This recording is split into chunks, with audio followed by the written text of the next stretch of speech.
നല്ലത് ചെയ്യുന്നവർ എന്തുകൊണ്ടാണ് എപ്പോഴും കഷ്ടപ്പാട് അനുഭവിക്കുന്നത് അറിയാമോ?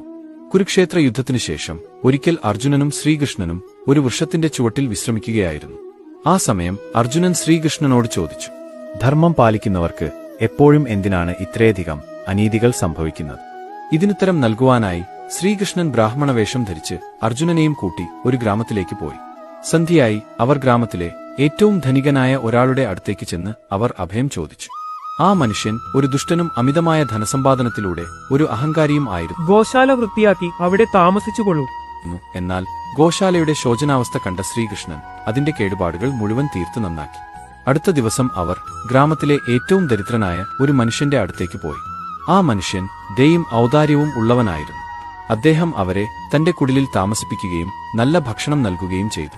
അദ്ദേഹത്തിന് ജീവിതമാർഗമായി ഒരു പശു മാത്രമേ ഉണ്ടായിരുന്നുള്ളൂ.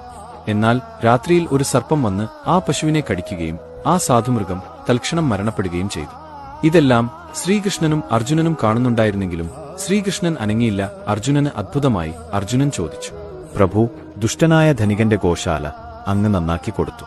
എന്നാൽ ഈ പാവപ്പെട്ടവൻ ആകെ ഉണ്ടായിരുന്ന ഈ പശുവിന്റെ ജീവൻ എടുക്കുന്നത് അങ്ങ് നോക്കി നിൽക്കുകയും ചെയ്തു. ഇതെന്തുകൊണ്ടാണ്? ആ ഗോശാലയുടെ അടിയിൽ വലിയൊരു നിധി ഒളിഞ്ഞിരിപ്പുണ്ട്.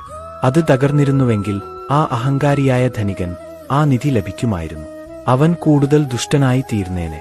എന്നാൽ ഈ പാവപ്പെട്ടവന് ഒരു വിധി ഉണ്ടായിരുന്നു. തനിക്ക് ഏറ്റവും പ്രിയപ്പെട്ട ഒരാൾ ഇന്ന് നഷ്ടപ്പെടുമെന്ന്.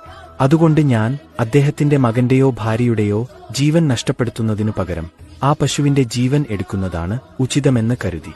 ഇത് കേട്ട് അർജുനൻ മനസ്സിലായി, ദൈവത്തിന്റെ വഴികൾ നിഗൂഢവും മനുഷ്യന്റെ ധാരണകൾക്ക് അപ്പുറവും ആണെന്നു. ദൈവം ചെയ്യുന്നതെല്ലാം